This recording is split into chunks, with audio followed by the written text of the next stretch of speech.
Ya, Anda kembali menyaksikan Bisnis Talk, kita lanjutkan diskusi kita. Saudara, saya ke Pak Justinus dulu. Pak Justinus, ini kalau kita lihat banyak masukan biar pajak PPN hanya untuk sekolah dengan status perseroan terbatas. Nah, ini bagaimana respon dari Kementerian Keuangan? Ya, tentu saja banyak sekali masukan yang kami terima ya, termasuk tadi Pak Faisal, Mbak Titis dengan berbagai sudut pandang tadi memperkaya. Dan ini terus kita formulasikan. RDPU sedang berlangsung dan mulai minggu depan akan ada pembahasan dengan DPR. Kita percayakan pembahasan yang deliberatif, yang rasional akan terjadi dengan berbagai pertimbangan yang tadi, termasuk mungkin usulan PT tadi. Saya belum pernah mendengar secara spesifik, tapi kami rasa platform kita sama dengan Pak Faisal tadi. Jasa pendidikan semahal apapun, kalau itu tujuannya untuk mencerdaskan kehidupan bangsa, patut didukung. Pemerintah justru menggunakan pajak sebagai instrumen tadi untuk mendorong afirmasi itu semakin kuat. Jadi harapannya memang lembaga pendidikan itu bisa terus mengalokasikan sisa lebih usahanya untuk investasi di bidang pendidikan, untuk memberikan beasiswa, termasuk untuk memberikan subsidi silang. Ini banyak sekali yayasan di Muhammadiyah, di Katolik, Kristen, yang memang memungut biaya lebih tinggi, agak tinggi, tetapi untuk subsidi silang di daerah-daerah terpencil. Ini kan mulia dan harus didukung. Nah, seperti ini kita capture terus Mbak Ilona, kita dengarkan, kita petakan, lalu rumusan kriterianya nanti kita buat supaya betul-betul tadi menjaga misi sosial kemanusiaan itu dapat terlindungi. Baik, saya ke Pak Faisal. Pak Faisal, saya agak penasaran mengenai pendapat Anda soal sektor pendidikan ini. Tanda kutip bisnis pendidikan, apakah Indonesia itu perlu seperti Tiongkok? Kalau di Tiongkok itu bikin namanya biaya pendidikan batas atas, batas bawah. Batas atas untuk melindungi masyarakat, batas bawah untuk melindungi bisnis pendidikannya. Perlu nggak kita kayak gitu? Setahu saya di Tiongkok itu semua negara.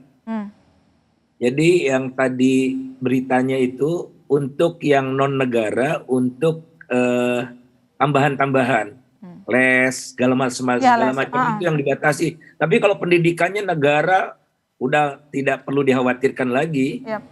Jadi mungkin konteksnya agak beda ya. Nah di kita juga kan ada les privat, segala macam itu. Ya sudahlah, kita nggak perlu atur seperti di China. Oh nggak perlu diatur? Nggak perlu. Oh nggak perlu, udah berduit semua gitu ya? Itu privat ke privat. Kalau sekolah kan state dengan warga negara ya. Jadi negara yang ngatur. Kalau orang masa mau les aja tarifnya ditentukan kan macam-macam ya. Repot lah negara, nggak usah ikut campur dengan komunis itu. So saya ke Mbak Titis. Mbak Titis, kembali ke topik kita tadi. Sebenarnya sudah sepadankah Indonesia mengenakan PPN ke jasa pendidikan dengan kualitas pendidikan kita yang ada saat ini? Saya nanya Mbak Titis sebagai orang tua gitu kan, sebagai perwakilan. Ada kendala teknis. Kalau gitu pertanyaan saya ke Pak Faisal deh, kalau begitu bagaimana menurut Anda dengan rencana pengenaan pajak pendidikan ini? Maksudnya afirmasi data ya, afirmasi data dengan kualitas pendidikan Indonesia saat ini. Udah tepat belum? Ya karena kualitas itu sekarang mulai bergeser ya. Dari negara ke private. Jadi Center of Excellence itu udah mulai ke private. SMA sekarang yang dominan itu yang masuk perguruan tinggi ternama itu dari yang private itu. Kenapa yang private itu bisa menggaji guru-gurunya lebih tinggi? Ya, dengan laboratorium lebih baik daripada sekolah negeri begitu. Nah, menurut saya kalaupun ada keuntungan segala macam atau sisa laba yang kan pada umumnya ini yayasan akan dikembalikan lagi ke dunia pendidikan lagi. Ya secara umum begitu. 1-2 lah ada konglomerat masuk ke sektor pendidikan. Ya oke lah, konglomerat juga punya hak untuk itu ya. Tapi yang penting kalau saya social benefitnya jauh lebih besar daripada social cost-nya. Oleh karena itulah nanti dia itu akan menciptakan tenaga kerja profesional yang semakin produktif, kontribusi di perusahaan, perusahaannya untungnya lebih banyak, disitulah dipajakinya. Jadi secara tidak langsung dia meningkatkan kapasitas pajak.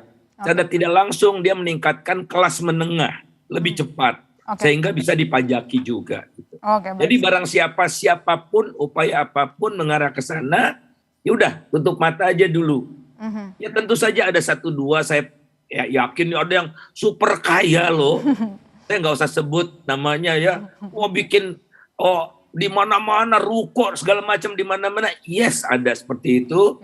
Nah, tapi itu nanti Kementerian Pendidikan Nasional lah yang melakukan regulasi agar dia memenuhi standar tertentu. Baik. Saya ke Mbak Titis sebagai perwakilan ibu-ibu, Mbak Titis. Pertanyaannya sama seperti Pak Faisal tadi sebenarnya. Apakah kita sudah sepadan mengenakan PPN ke sektor pendidikan dengan kualitas yang ada saat ini, kalau dari catatan redaksional kita bandingkan dengan negara-negara maju terutama? No tax for education. Saya pakai istilahnya Bang Faisal tadi yang pertama, bahwa bahkan kalau saya mau menceritakan yang namanya biaya pendidikan termasuk les yang sebetulnya juga dikejar orang tua, itu karena masalah kualitas.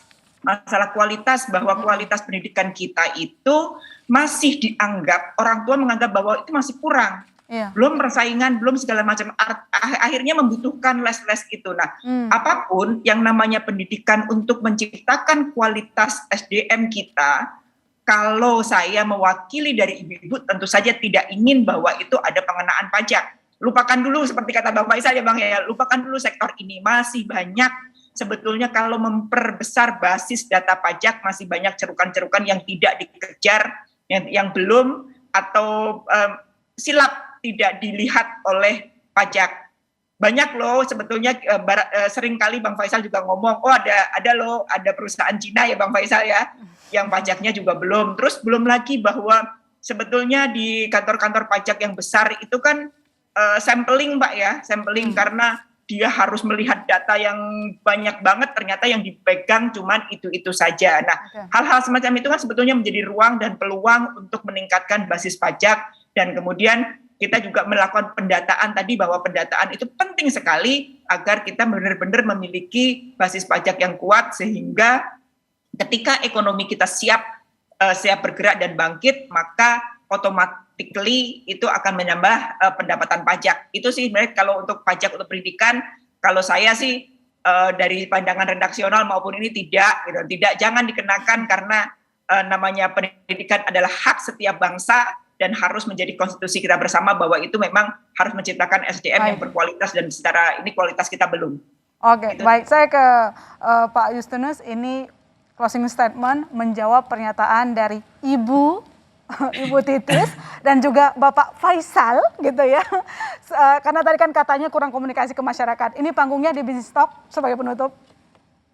Ya, terima kasih tentu saja Pak Faisal, Mbak Titis, masukan-masukan yang sangat penting, dan saya tidak ingin mendahului proses politik di DPR, tapi sepanjang kami memantau arah sudah mulai mengerucut, menajam kepada bagaimana kita mendorong supaya afirmasi lebih kuat pada tadi keberpihakan pemerintah itu nyata. Jadi pemerintah dan DPR sangat ingin melindungi masyarakat, terutama di sektor-sektor esensial ini, dan mohon terus didukung, diberi masukan. Kami percaya ini semua akan menuju kepada intensi dan tujuan yang sama, yaitu pajak sebagai instrumen baik penerimaan negara maupun alat untuk mendorong keadilan dan kesejahteraan. Baik, itu harapan kita. RUU KUP yang tengah diproses, yang tadinya dikatakan dalam proses dan nanti keputusannya pasca pandemi, semua dampaknya adalah untuk masyarakat, meningkatkan basis pajak dan tidak salah sasaran. Jangan sampai sesuatu yang tidak perlu dikenakan pajak seperti Mbak Titis dan Pak Faisal tadi katakan, ya kejar aja yang ada atau yang belum terjangkau sekarang, karena pendidikan namanya adalah untuk meningkatkan SDM. Kalau orangnya pinter-pinter kan Indonesia juga nanti yang bakal maju. Terima kasih Pak Justinus Prastowo, staf khusus Menteri Keuangan telah bergabung di Business Talk. Terima kasih ucapkan kepada Pak Faisal Faisal Basri, ekonom senior UI, dan tentu saja Titis Nurdiana, wartawan senior Kontan. Selamat malam saudara, dengan demikian saya masih tertarik dan undur diri mewakili semua rekan saya yang bertugas malam ini. Sampai jumpa, sampai ketemu Selasa depan.